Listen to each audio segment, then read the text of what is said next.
వాగర్థావివ సంపృక్తౌ వాగర్థ ప్రతిపత్తయే జగతః పితరౌ వందే పార్వతీ పరమేశ్వరౌ. ఆదిత్యాయ చ సోమాయ మంగళాయ బుధాయ చ గురుశుక్రశనిభ్యశ్చ రాహవే కేతవే నమః. శృంగేరి జగద్గురు పీఠాధిపతులకి, కంచి పీఠాధిపతులకి నమస్కారములు తెలియజేసుకుంటూ కార్యక్రమాన్ని ప్రారంభిద్దాం. ఇట్స్ యూటీవీ ప్రేక్షకులకి స్వాగతం. 2025 సంవత్సరంలో ఎన్నో ప్రయత్నాలు చేసాం జీవితంలో బాగుపడడానికి. ఎన్నో అడ్డంకులను ఎదుర్కొన్నాం, కష్టాలను ఎదుర్కొన్నాం, అన్నిటినీ అధిగమించి ఒక స్థాయికి చేరుకున్నాం. కానీ కొంతమంది సక్సెస్ అయ్యారు, కొంతమంది సక్సెస్ కాలేకపోయారు. కన్న కలల్ని వచ్చేటువంటి 2026వ సంవత్సరంలోనైనా కానీ నిజం చేసుకోవాలనే తపన ప్రతి ఒక్కరికి ఉంటుంది.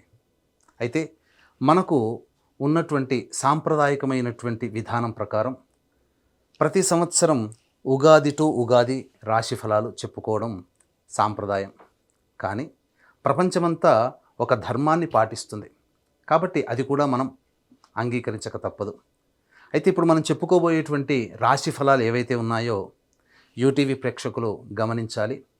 జనవరి 1వ తారీఖు 2026 నుంచి డిసెంబర్ 31వ తారీఖు వరకు 2026 సంవత్సరం వరకు ఉన్నటువంటి గ్రహాల యొక్క సంచారాన్ని బట్టి వివిధ రాశుల్లో జన్మించినటువంటి వారికి ఏ విధంగా ఉండబోతుంది అనేటువంటి విషయాల గురించి క్లుప్తంగా తెలియచేసుకునే ప్రయత్నం చేద్దాం. ప్రతి వివరణ కూడా సశాస్త్రీయంగా అనాలిసిస్ చేసి మీకు అందివ్వడం జరుగుతుంది. అలాగే సమస్యలు ఉంటే పరిహారాలు ఏం చేసుకోవాలి, కష్టాలు ఇబ్బందులు ఉన్నప్పుడు ఏ విధంగా అధిగమించాలి అనే విషయాన్ని కూడా ఇందులో తెలియచేయడం జరిగింది. కాబట్టి ఈ యొక్క కార్యక్రమాన్ని ఆశాంతం వీక్షించండి. 2026వ సంవత్సరంలో కుంభరాశిలో జన్మించినటువంటి వారికి జనవరి 2026 నుంచి డిసెంబర్ 2026 వరకు ఏ విధంగా ఉండబోతుందో తెలుసుకునే ప్రయత్నం చేద్దాం. అందరికీ తెలిసిందే ఈ యొక్క కుంభరాశిలో జన్మించినటువంటి వారికి ఏలిన నాటి శని ప్రభావం అనేటువంటిది సంపూర్ణముగా ఈ సంవత్సరం మొత్తం వరకు ఉంది. అయితే జూలై 26వ తారీఖు వరకు కుటుంబ శని అయితే జూలై 26 నుంచి వక్రీకరించినటువంటి కారణం చేత కుటుంబ శని దోష ప్రభావంతో పాటుగా జన్మ శని దోష ప్రభావాన్ని కూడా ఈ కుంభరాశిలో జన్మించినటువంటి వారికి కలగబోతుంది. కాబట్టి జాగ్రత్తలు పాటించాలి. ఏ విధంగా? ఆరోగ్యపరంగా, ధనపరంగా, మానపరంగా ఆరోగ్య సమస్యలు, ధనపరమైన సమస్యలు, శారీరకంగా, మనస్సుకు సంబంధించినటువంటివి ఇవన్నీ కూడా జాగ్రత్త పడండి. ఎందుకంటే విముఖత, ప్రతి పని యందు కూడాను దూరంగా ఉండాల్సినటువంటి పరిస్థితులు ఈ యొక్క శని ప్రభావం గోచరమవుతున్నాయి. అయితే ఈ శని ఇంతటి ఇబ్బంది కలగచేస్తే మరి రక్షించేటువంటిది ఏ గ్రహాల ప్రభావం ఉండదా, ఎప్పుడూ ఒకే విధంగా ఉంటుందానంటే అక్కడే మనకు సమస్యకి పరిష్కారం ఏంటనంటే గురువు ప్రధానంగా యోగకరుడు. మిథున రాశిలో గురువు మార్చి 14వ తారీఖు వరకు వక్రీకరించినటువంటి కారణం చేత ఇటు అర్ధాష్టమ గురు ప్రభావాన్ని కూడా కలగజేస్తున్నాడు. ఈ కారణం చేత ఏం జరగబోతుంది? ప్రధానంగా మార్చి 14వ తారీఖు వరకు కీలకంగా ఉండాల్సినటువంటిది ఉద్యోగ విషయంలో, వృత్తి విషయంలో, వ్యాపార విషయంలో చాలా జాగ్రత్తగా ఉండాలి. అసహనానికి గురి కాకూడదు. ఖర్చులు అధికంగా ఉంటాయి, నిద్ర పట్టదు, ఏ పని యందు ఆసక్తి ఉండదు, ప్రతి పనిలో ఆటంకాలు అనేటువంటివి ఈ యొక్క శని ప్రభావము, గురువు కూడా వక్రీకరించి ప్రభావం చేత కలుగుతాయి. ఇక మార్చి 15 నుంచి ఎప్పటి వరకు? ఈ మార్చి 15వ తారీఖు నుంచి మే 31వ తారీఖు వరకు గురువు మిథున రాశిలో సంచారం చేస్తున్నటువంటి కారణం చేత అద్భుతంగా ఉంటుంది. అప్పటి వరకు పడినటువంటి కష్టాలకి కొంత ఉపశమనం ఈ గురు ప్రభావం వలన కలుగుతుంది. కానీ అది ఎంతోసేపు నిలవకుండా జూన్ 1వ తారీఖు నుంచి అక్టోబర్ 31వ తారీఖు వరకు కర్కాటక రాశిలో సంచారం చేస్తుంటాడు. షష్టమ ప్రభావం. ఈ సమయంలో ఏమవుతుంది? రుణగ్రస్తులు అవుతారు. మీ దగ్గర డబ్బు తీసుకున్న వాళ్ళు తిరిగి చెల్లించలేక ముఖం చాటేస్తారు, లేదా రుణగ్రస్తులు అవుతారు. దీన్ని మనం పాజిటివ్గా తీసుకోదలిస్తే మన అవసరానికి పర్సనల్ లోన్స్ తీసుకోవడం కానీ, లేదా గృహ నిర్మాణానికి హౌసింగ్ లోన్ కానీ శాంక్షన్ అయ్యే అవకాశాలు ఉంటాయి. ఇక గురువు ఎలాగో అనుగ్రహంగా ఉండడు. ఈ కారణం చేత శని కూడా అనుగ్రహం లేని కారణం చేత June, July, August, September, October 5 నెలలు, మొదటి 2.5 నెలలు, మొత్తం 7.5 నెలలు జాగ్రత్తగా ఉండాలి. ఇక నవంబర్ డిసెంబర్ మాసంలో గురువు సింహరాశిలో సంచారం చేస్తుంటాడు. ఇది అనుకూలంగా ఉండేటువంటిది. అంటే 7.5 నెలలు అనుకూలంగా ఉండకపోవడం, 4.5 నెలలు అనుకూలంగా ఉండడం ఈ యొక్క కుంభరాశిలో జన్మించినటువంటి వారికి ఉండబోతుంది. దీన్ని బట్టి మీరు ప్లాన్ చేసుకోండి. గురువు అనుకూలంగా ఉండే సమయం మనం జాగ్రత్తగా సమయాన్ని వినియోగించుకోవాలి. ఇక విద్య, ప్రధానంగా ఏలినాటి శని ప్రభావము అలాగే గురువు అనుగ్రహంగా లేకపోవడం వల్ల విద్యార్థులకి కీలకమైన సమయం మార్చి 14వ తారీఖు వరకు.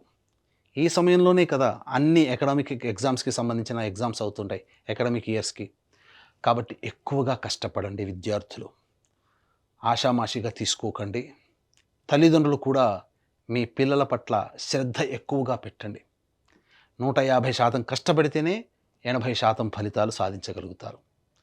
ఇది గ్రహాల యొక్క ప్రభావం. దీని నుంచి బయటపడడం కోసం దైవానుగ్రహం పొందే ప్రయత్నం ఎలాగో మనం తెలియచేసుకునే ప్రయత్నం చేద్దాం.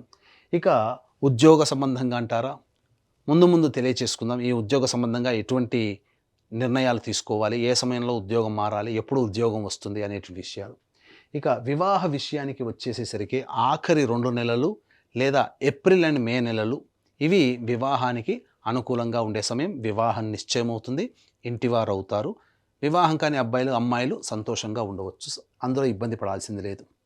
ఇక దాంపత్య విషయానికి వచ్చేసేసరికి ప్రధానంగా ఈ మార్చి 14వ తారీఖు వరకు, అలాగే జూన్ 1వ తారీఖు నుంచి అక్టోబర్ 31వ తారీఖు వరకు దంపతుల మధ్య పొరపచ్చాలు వచ్చే అవకాశం ఉంటుంది. కాబట్టి జాగ్రత్త పడండి. ఏదైనా కానీ సంయమనం పాటించండి. అతి దుడుకుతనం, తొందరపాటుతనం, మాట జారడం ఇవి పనికిరావు. ఆ సమయంలో జాగ్రత్తగా మీ జీవిత భాగస్వామితో కానీ, వ్యాపార భాగస్వామితో కానీ, లేదా ఎవరితో కలిసి పని చేస్తున్న వాళ్ళతో మీరు ప్రేమగా నవ్వుతూ పలకరించే ప్రయత్నం చేయండి. చాలా మటుకు సమస్యల్ని మీరు తగ్గుముఖం పట్టించవచ్చు. ఇక గమనించుకున్నట్లయితే ఆరోగ్య విషయంలో వచ్చేసేసరికి ప్రధానంగా ఆరోగ్యం పట్ల శ్రద్ధ వహించాలి. ఫుడ్ కంట్రోల్లో పెట్టుకోవాలి. డైట్ కంట్రోల్ అనేటువంటిది పాటించాలి. ఇలా డైట్ అనేది పాటించాలి.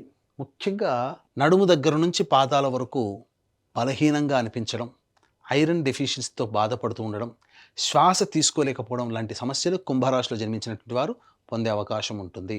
Acidity, indigestion problems, constipation problems ఎక్కువగా ఫేస్ చేయాల్సినటువంటి పరిస్థితి ఉంటుంది. ఇక సంతానానికి సంబంధించి సమస్యల్లో ఉన్నటువంటి వాళ్ళకి ఏప్రిల్ అండ్ మే మరియు నవంబర్ డిసెంబర్ నెలల్లో కన్సీవ్ అవ్వడం కానీ, సంతానం కలగడం కానీ జరుగుతాయి. దైవానుగ్రహంతో కూడిన సంతానం కలుగుతుంది. ఇక విదేశీయానానికి సంబంధించి ప్రయత్నాలు ఏవైతే ఉంటాయో అవన్నీ కూడా ఈ యొక్క కుంభరాశిలో జన్మించినటువంటి వారికి ప్రధానంగా ఏప్రిల్ మే నెలలు చాలా అనుకూలంగా ఉంటాయి. అక్టోబర్ తర్వాత అనుకూలంగా ఉండే అవకాశం గోచరమవుతుంది. కాబట్టి ఈ సమయంలో మీరు విదేశీయానానికి ప్రయత్నం చేయండి. ఇక రాజకీయ రంగంలో ఉన్నటువంటి వాళ్ళు ప్రయత్నాలు చేయకపోవడమే చాలా మంచిదని గమనించుకోవాలి. వృధా ఖర్చులు ఎక్కువగా అవుతాయి. పెద్దల యొక్క, అధికారుల యొక్క అండదండలు లేకపోవడం వల్ల ఖర్చులు తప్ప ఫలితము శూన్యముగా ఉంటుంది. ఈ సంవత్సరం గ్రహానుకూలం లేదు కాబట్టి వచ్చే సంవత్సరానికి ప్రయత్నం చేయడానికి సమాయత్తం అవ్వండి అని చెప్పవచ్చు.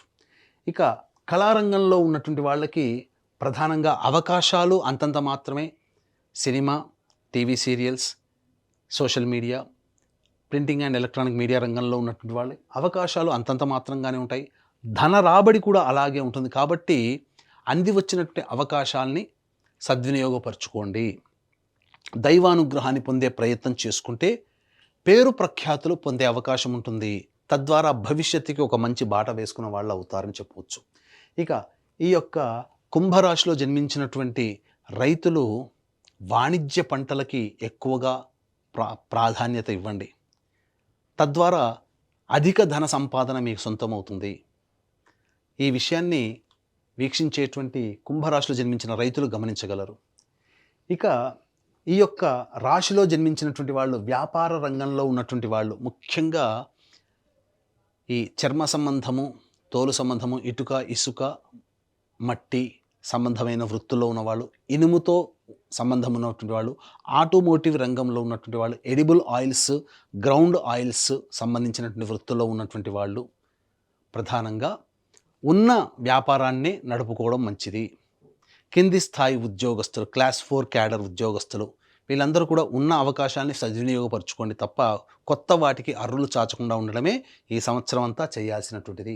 ఇక సంబంధించినటువంటిది చూసుకున్నట్లయితే మిగతా వృత్తులు, ఎలక్ట్రానిక్స్ అండ్ కంప్యూటర్ రంగంలో ఉన్నటువంటి వాళ్ళకి, అలాగే ఈ సంబంధించినటువంటి ఎఫ్ఎంసీజీ ప్రొడక్ట్స్ మరియు కళాశాలలు, విద్యా సంస్థలు, ఈ సంబంధించినటువంటి బంగారు వ్యాపారస్తులు, టిఫిన్ సెంటర్సు, రెస్టారెంట్స్, హోటల్ బిజినెస్లో ఉన్నటువంటి వాళ్ళు, రోడ్ సైడ్ వెండర్సు, దైవ సంబంధమైనటువంటి వృత్తులు, వ్యాపారాలు చేసేటువంటి వాళ్ళు, తీర్థయాత్రల వృత్తులు చేసేటువంటి వాళ్ళు, వీళ్ళందరూ కూడా ఉన్న వ్యాపారాన్నే కొనసాగించుకునే ప్రయత్నం చేయండి. కొత్త వ్యాపారాల జోలికి వెళ్ళకండి. వ్యాపార విస్తరణకి అనుకూలంగా లేదు. అంతగా కావాలి అనుకుంటే April and May, November and December నెలలే అనుకూలంగా ఉంటాయి. ఇక ఇప్పుడు చెప్పినటువంటి సమస్యల కంటే ఇంకా ఎక్కువగా సమస్యలతో సతమతమవుతున్నారు అంటే మీ యొక్క జన్మజాతకంలో నడుస్తున్నటువంటి గ్రహ దశాంతర్దశల యొక్క ప్రభావాలు. కావున దగ్గరలోని మంచి ఉపాసనా పరులైనటువంటి జ్యోతిష్యులని సంప్రదించి వారి సలహాలు, సూచనలు కనుక పాటించినట్లయితే మరింత మెరుగైనటువంటి జీవితాన్ని పొందుతారని చెప్పవచ్చు. ఇక గమనించుకున్నట్లయితే ఈ యొక్క కుంభరాశిలో జన్మించినటువంటి వారికి దైవానుగ్రహం తప్పనిసరి. గ్రహాలు అనుకూలంగా లేవు కావున దైవానుగ్రహంతోనే అన్ని సమస్యల్ని పరిష్కరించుకోగలుగుతారు. ఇట్టి దైవానుగ్రహం కోసం మీరు ఏం చేయాలో చెబుతాను. అలాగే మీరు చేసుకునే దానితో పాటుగా అదనంగా మన పీఠం ఆధ్వర్యంలో ప్రతీ నెల ఒక పర్వదినం రోజున పుణ్యక్షేత్రంలో సర్వదోష నివారణ పూజలు, హోమాలు, అనగా ఆరోగ్యం కోసం మృత్యుంజయం, శత్రుబాధ, నరదృష్టి, నరఘోష, కోర్టు సమస్యలకి సుదర్శన హోమాలు, మరియు ఉద్యోగ సమస్యలకి పురుష సూక్త విధానంగా హోమాలు, వివాహం కాని వాళ్ళకి ఆర్థిక బాధలు, దాంపత్య సమస్యలకి లక్ష్మీ హోమాలు, ఇలా 21 రకాల హోమాది కార్యక్రమాలు మీ గోతనామాదులతో జరిపించడం జరుగుతుంది. వీడియోలు కూడా మీకు పంపించడం జరుగుతుంది. ఈ కార్యక్రమంలో నమోదు చేసుకోదలిచిన వాళ్ళు స్క్రీన్పై కనిపిస్తున్నటువంటి నెంబర్లకి కాంటాక్ట్ చేసి పూర్తి వివరాలు నమోదు చేసుకోవచ్చు. ఇక ఉద్యోగ సంబంధముగా ఈ యొక్క కుంభరాశిలో జన్మించినటువంటి వాళ్ళు ఏ సమయంలో ప్రయత్నం చేయాలి? ఏప్రిల్ 14 నుంచి మే 14 మధ్యకాలంలో మంచి సమయం. అలాగే జూలై 16 నుంచి ఆగస్టు 16 మధ్యకాలంలో మంచి సమయం.